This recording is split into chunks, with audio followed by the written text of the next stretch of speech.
추미애의 완패입니다. 명분에서나 실리에서나 완전히 졌습니다. 그런데도 문재인 대통령은 어떤 결정을 하지 못하고 있습니다. 진퇴양난인 셈입니다. 문재인 대통령이 지금이라도 결정을 해야 되는 이유를 제가 이번 1년 동안의 이 추미애와 윤석열의 싸움의 내용, 그 소재가 어느 쪽이 옳으냐 그러냐를 가치 판단에 대해서는 제가 좀 절제하면서 최대한 냉정하고 객관적으로 두 사람의 싸움, 지금 문재인 정부를 대표한 추미애와 공정한 국민 대표한, 공정한 검찰을 대표하는 윤석열의 이 싸움을 어떻게 진행됐고 이제 어떤 결과가 나왔고 또 앞으로 어떻게 진행되어야 하는지를 한번 짚어보겠습니다. 내일은 국회 법사위원회가 법무부와 대검찰청의 장관과 검찰청장의 특수활동비에 대한 현장 검증을 실시합니다. 이 갑자기 또 왜 현장 검증, 특수활동비 검증하느냐 하면요, 추미애가 국회에서 먼저 윤석열 검찰총장의 특수활동비가 문제가 있다, 의혹의 소지가 있다면서 대검감찰부에다가 이 특수활동비를 조사해라, 조사해서 보고해라라고 지시를 내렸습니다. 그러면 왜 대검찰청만 감찰하느냐? 국회에서 법무부 장관 특수활동비도 감찰하겠다 해서 내일 감찰을 합니다.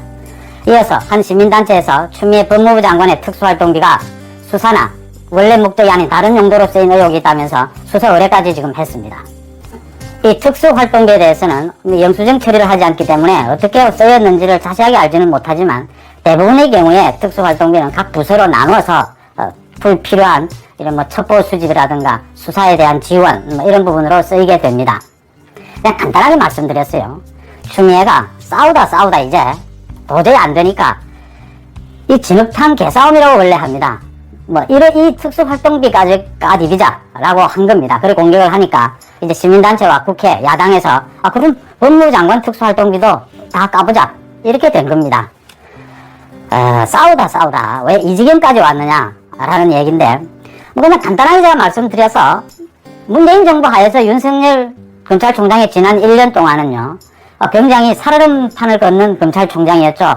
특수활동비 그냥 추정해도 관례대로 각 부서별로 나눠서 각 지검별로 나눠서 썼을 거라고 추정이 됩니다. 특수활동비 사용에 만약 문제가 있다면 정치인 출신인 추미애 장관에게 문제가 더 드러날 겁니다. 그런데 그 문제는 정말 사소한 것들이고 그런 부분이라는 게 짐작이 되죠. 서로 얼굴 깎이는 짓인 겁니다. 지금 그런 일도 하자 이런 얘기인데요. 추미애가 이런 행동까지 하는 이유는 하나입니다. 진흙탕 개싸움으로 보이는 이 행동까지 하는 이유는 추미애 지금 입장에서는 윤석열과 같이 동반퇴진, 같이 죽으면 자기가 이긴다라고 계산을 하는 것 같아요. 이제 싸우다 궁지에 몰리니까 소속한 집단이나 개인적으로나 완전히 이 윤석열과의 승부에서는 졌습니다. 그러니까 이제 마지막에 아무 짓이나 해보자라는 식으로 낸 게 이 지금 특수활동비를 까자는 건데요. 추미애는 윤석열과 같이 동반퇴진을 하면 자기가 마지막에 이 승부를 그래도 어느 정도 비긴 거라도 갈 수 있지 않겠느냐 이렇게 생각하는 모양인데 그 계산부터 틀렸습니다. 먼저 윤석열은 퇴진을 하지 않습니다. 스스로. 그럼 윤석열을 여기서 인사권자가 대통령이죠. 추미애와 같이 퇴진을 시키면 추미애는 그냥 죽음이지만 정치적, 윤석열은 오히려 날개를 달게 됩니다. 정말 국민적인 지지는 더 올라갈 것이죠. 또 더 골치 아픈 게요, 지금 이 싸움이 추미애와 윤석열의 싸움이 계속될수록 윤석열의 지지율은 계속 또 올라갈 거라는 추정을 할 수 있는 점입니다. 이러지도 저러지도 못하는 상황에서 진흙탕 개싸움이라도 하자 이런 식이 돼버린 겁니다. 그럼 좀 돌아갔어요. 윤석열이 취임한 이후에 검찰개혁을 내세우는 문재인 정부가 법무부 장관으로 지명한 사람은 조국이었죠. 지난 국회 국정감사장에서 윤석열 총장도 얘기했다시피 조국을 수사하게 되면서 인간적인 사실 고뇌가 있었다. 그럴 수 있을 겁니다. 왜냐하면 검찰에 그동안 있으면서 조국이 민정수석으로 있었으니까 많은 업무 협의를 했을 테고요. 찬성을 했든 찬성을 하지 않았든 검찰총장으로 임명되는 과정에서 민정수석으로 조국이 있었지 않습니까? 그런 조국을 수사를 하게 되면서 조국이 법무부 장관 자리에서 내려왔죠. 쫓겨났죠. 문재인 정부로서는 조국을 통해서 조국과 윤석열 라인으로 해서 검찰개혁, 자기들이 말하는 검찰개혁, 저는 검찰개혁이라고 봅니다만 그 검찰개혁을 해보겠다라는 이 계산이 완전히 틀어져 버린 겁니다. 자, 그러면 조국을 대신해서 누가 적임자일까? 고민을 많이 했죠. 그 당시에 여러 후보도 있었고요. 전해철도 있었고 있었습니다. 근데 추미애를 선택합니다. 추미애는 두 가지였습니다. 정치적으로 추미애는 더 이상 그 당시 총선에 출마해도 떨어진다라는 지지율 조사가 나왔고 여러 가지로 추미애는 앞으로 정치적으로 어떻게 성장하기 위해서는 과거 노무현 탄핵에 앞장섰다라고 하는 그 오점을 자기는 뭐 또 벗어나야 될 그것도 있었고요. 여러 가지로 추미애가 아마 검찰을 막는데 윤석열 검찰을 막는데 적임자일 것이다. 또 추미애가 나름대로 성격이 좀 이렇게 급하고 성격이 좀 이렇게 센 부분이 있어요. 이런 부분들도 가미가 됐겠죠. 그래서 추미애를 선택을 합니다. 먼저 추미애와 윤석열로 만들어진 이 구도 싸움에서 추미애는 지게 됩니다. 윤석열의 성향이 어떻든지 간에요. 윤석열 검찰총장은 문재인 대통령이 임명한 사람입니다. 임명하면서 살아있는 권력에 대해서도 엄정하게 수사하라 라는 아주 멋진 말까지 하면서 임명을 했죠. 그러면 윤석열과 더불어서 자기들이 말하는 검찰개혁을 해야겠다는 사람의 구도는, 싸움의 구도는 어떻게 잡아야 하느냐면 윤석열과 정면 대결로 가져가면은 그건 오히려 법무부 장관의 부담이 됩니다. 왜냐하면 윤석열의 개인적인 가족 의혹 그 다음에 쭉 나오지 않습니까? 개인적인 비리에 대해서는 이미 임명을 하면서 인사청문회를 통해서 집권 여당이 아무 문제가 없다라고 이미 검증을 한 부분이죠. 다 검증을 한 상태고 자신들이 임명을 했고 또 이 사람을 통해서 어차피 자기들이 원하는 대로의 어떤 검찰개혁을 해야 되는 입장에서 이걸 전면 대결 양상으로 가져가서는 안 되는 부분이었습니다. 그런데 추미애는 성격상 또는 자기의 정치적 목적상 윤석열과 전면전 양상을 처음부터 구도를 가져갑니다. 이미 구도부터 이미 지고 들어갔다는 얘기입니다. 윤석열에게 협조할 것은 협조하고 또 타협할 것은 타협하고 하면서 적정한 선을 모색하는 것이 아니라 자기가 상사고 너는 부하고 나는 권력을 쥐고 있고 너는 단지 임명된 사람일 뿐이다. 이런 형태로 계속 힘을 가지고 밀어붙이게 됩니다. 인사권, 지휘권, 감찰권, 남용을 거듭하는 형태를 통해서 전면전 구도를 만듭니다. 추미애는 구도 싸움에서부터 졌다 이렇게 보이는 거죠.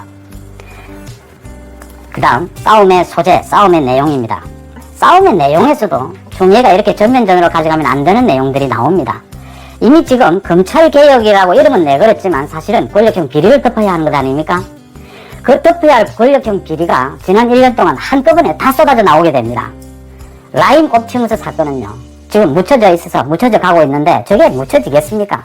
그 다음 울산시장 선거 개입 사건, 어제 아래 재판이 끝났죠. 김경수 드루킹 재판, 그 재판이 계속되고 있었던 겁니다. 그 다음 유재수 감찰 무마 사건, 또 최근에 불거졌죠. 원전 조기 폐쇄 수사에 들어갔죠. 검찰이. 그 다음 그 감사하는데 조직적으로 증거인멸을 하고 공문서 위조한 것, 공무원들이 증거인멸을 하고 공문서 위조를 했습니다. 지금 이게요, 원전 폐쇄 문제는 오히려 이 문제보다도 이 공무원들이 감사가 나오는데 증거인멸을 하고 공문서 위조를 한 건요, 이건 어마어마한 범죄입니다. 이거를 수사하는 것을 정권 흔들기라고 합니다. 제가 이런 윤석열과 추미애의 싸움 소재에 대한 가치 판단은 좀 절제를 하고요. 이런 비리들이, 권력형 비리들이 쏟아져 나오면서 이걸 막기에는 추미애의 힘이 붙였다. 추미애로서는 도저히 안 되는 부분이었다라는 겁니다. 윤석열 총장을 식물총장으로 만들었지만 또 인사권을 남발하고 수사지휘권을 남발했지만 추미애의 역량으로서는 부족했다는 겁니다. 이건 이미 구도에서 지고 그 다음 싸움 내용에서도 이길 수 없는 싸움이었다는 겁니다. 그 다음 세 번째요. 추미애와 윤석열이 보인 언행의 품격의 차이. 이게 사실은 국민들에게는 정서적으로 더 다가가는 부분인데요. 내용이나 구도나 이런 것보다는요. 추미애는 처음부터 아들 문제가 걸리면서 그 이성을 잃을 정도의 언행을 보입니다. 내 아들은 건드리지 마라. 소설 쓰시네. 남편과는 떨어져 있어서 물어보기가 힘들다. 신경질을 내고 짜증을 내고 고성을 지르고 오만하고 품격 없는 행동을 일삼습니다.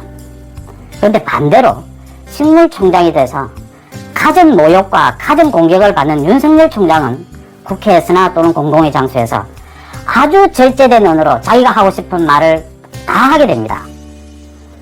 국정감사장에서 여러분들도 보셨다시피 자기가 해야 될 말, 적정한 말을 다양한 표현의 법으로 다양한 뉘앙스를 남기면서 표현의 언행의 품격을 보여주게 됩니다. 그 차이에서 이미 국민들은 내용은 몰라도 이미 두 사람의 싸움의 승부는 끝이 난 겁니다. 그 다음 또 하나는요. 추미애가 싸우고 있으니까 민주당 의원들이 가만히 있을 수가 없죠. 민주당 의원들이 떼거지로 나서서 떼창을 벌입니다. 추미애를 엄호하기 위해서. 근데 제가 보기엔 추미애에게 도움이 되는 지원은 거의 없었다는 겁니다. 이낙연 대표부터 시작해서 민주당 의원들이 그동안 나서서 수천 번 떠들어댄 추미애 엄호 은사들 모두 역효과만 났다는 겁니다.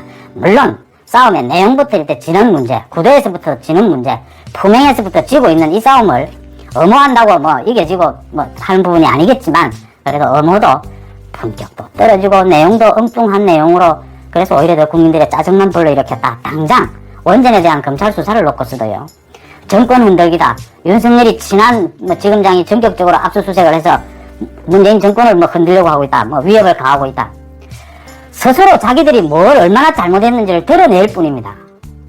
검사가 뭐 누구라고 상식적으로 생각해 봅시다. 일반인이라도 지금 원전을 이렇게 무리하게 폐쇄를 했고, 그 다음에 감사원이 감사를 한다는데 공무원들이 조직적으로 나가서 400몇 건의 자료를 폐기하고 그 감사에 대해서 공문서를 위조하고 거짓 답변을 하고, 이걸 어느 검사가 그대로 보고 두고 있어야 됩니까?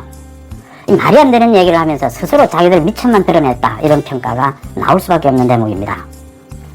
반면에 윤석열 검찰총장은 식물총장이지만 절제된 언행으로 피해를 받고 있다. 자기가 부당한 공정한 검사상을 싣는데 성공하면서 오히려 이 권력형 비리를 덮으려는 현 정부에 엄청난 억압과 피해를 당하고 있다, 모욕을 당하고 있다는 인상을 심어주는데 성공했다, 이렇게 보이는 겁니다.